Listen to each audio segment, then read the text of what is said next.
Louvado seja nosso Senhor Jesus Cristo, para sempre seja louvado. Na quinta semana da Quaresma, no ano de São José. O Senhor esteja convosco, Ele está no meio de nós. Proclamação do Evangelho de Jesus Cristo, segundo São João. Glória a vós, Senhor. Muitos dos judeus que tinham vindo a Marta e Maria e viram o que Jesus fizera, creram nele. Alguns deles, porém, foram aos fariseus e lhes contaram o que Jesus havia realizado. Os pontífices e os judeus e os fariseus convocaram o conselho e disseram: o que faremos? Este homem multiplica milagres. Se o deixamos proceder assim, todos crerão nele, e os romanos virão e arruirão a nossa cidade e toda a nação. Um deles, chamado Caifás, que era o sumo sacerdote naquele ano, disse-lhes: vós não entendeis nada, nem considerais que vos convém que morra um só homem pelo povo e que não pereça toda a nação. Ele não dizia isto por si mesmo, mas, como era sumo sacerdote daquele ano, profetizava que Jesus havia de morrer pela nação. E não somente pela nação, mas também para que fosse reconduzido à unidade os filhos de Deus dispersos. E desde aquele momento resolveram tirar-lhe a vida. Então, em consequência disto, Jesus já não andava em público entre os judeus, retirou-se para uma região vizinha, no deserto, a uma cidade chamada Efraim, e ali se destinava e se detinha com os seus discípulos. Estava próximo a Páscoa dos judeus, e muita gente de todo o país subia a Jerusalém antes da Páscoa para se purificar. Procuravam Jesus e falavam uns aos outros no templo: que vos parece? Achais que ele não virá à festa? Palavra da salvação. Glória a vós, Senhor. Amados irmãos e irmãs, é um texto muito interessante, porque vai nos apresentar que os pontífices daquele tempo e os fariseus olhavam os milagres, olhavam os prodígios que Jesus realizava e viam nos milagres, nos prodígios, algo que poderia destruir o projeto deles, o projeto que, ao realizar na vida deles, poderia verdadeiramente trazer um desencontro do foco que eles tinham para aquela nação. E ele diz assim: olha, se Jesus continuar fazendo isto, vão nos atacar, vão tomar a nossa cidade, vão nos destruir. E aí Caifás, que era sacerdote daquele tempo, profetiza sobre a vida de Jesus. Olha que interessante.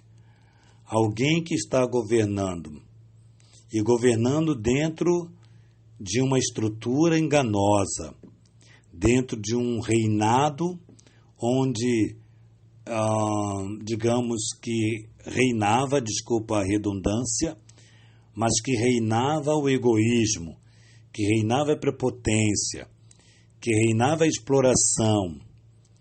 E aí ele profetiza Olha só como Deus utiliza até alguém que aparentemente é de Deus, ele utiliza esse homem para o bem de uma nação.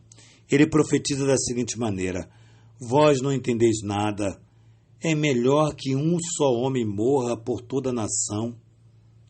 E aí ele vai dizer o seguinte: e não somente pela nação, mas também para que fossem reconduzidos à unidade os filhos de Deus dispersos. Olha o olhar. É melhor que aquele morra e que a morte desse homem vai trazer de volta muitos corações que estavam afastados, muitos corações que estão distantes. Amados, e não é uma verdade? Da boca de um fiel veio uma profecia. E uma profecia que hoje nós vemos que é uma verdade absoluta. Amados irmãos, não queremos julgar ninguém e nem podemos julgar ninguém. Não queremos e nem podemos. Mas nós devemos olhar as palavras daqueles que falam, porém não fazem, mas que falam em Deus. Nós queremos tirar proveito do que eles falam. Não sei se você consegue me entender, porque eu não quero julgar aqui ninguém, mas quantos que falam de Deus, porém não vivem o que falam. Porém, as suas palavras podem gerar vida, como a palavra de Caifás gerou vida, porque ele profetizou e de fato aconteceu, e o que aconteceu gerou vida para todos nós. Então, eu não sei, amados irmãos, sei que você teve experiência de ser perseguido, eu já tive, na minha vida sacerdotal eu já tive uma experiência de ser perseguido. Mas se a gente for olhar, claro que depois, né, a gente consegue ver depois, e eu vendo o depois, eu vejo o quanto foi bom o resultado, primeiro de confiar em Deus, porque só colhem um resultado positivo diante de uma calúnia, de uma perseguição, de uma situação ruim. Só colhe o resultado positivo aquele que confia em Deus. E confiando em Deus a gente colhe. E eu posso dizer para você, amado irmão, hoje eu estou colhendo. Hoje eu digo para você que eu estou colhendo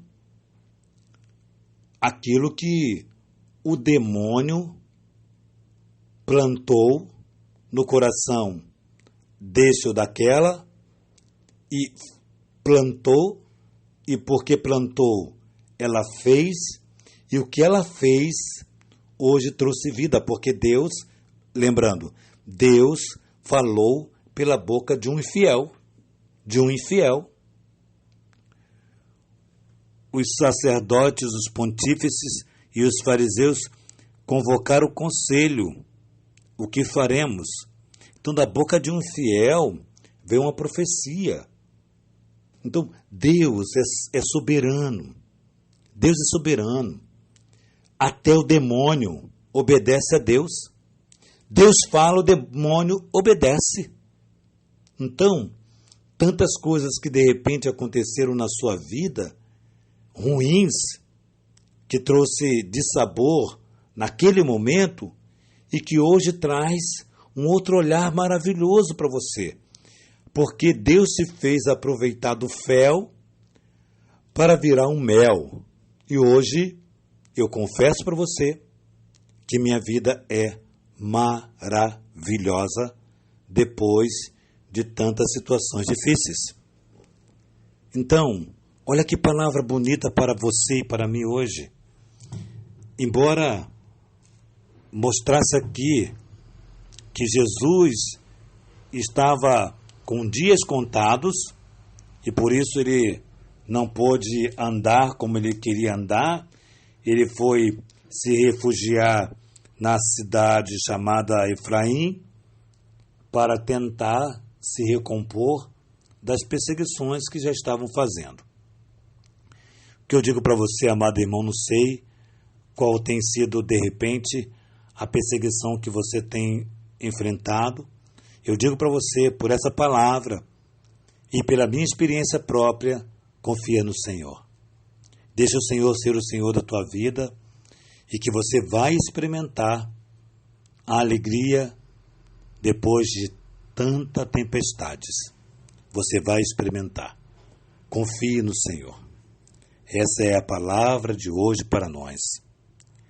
Que nossa patrona Santa Faustina nos ajude a confiar na misericórdia de Deus, que a Virgem Maria, Rainha do Clero, nos dê sabedoria para acolher aquilo que não entendemos, que São José nos faça saborear a alegria de sermos totalmente do Filho unigênito de Deus.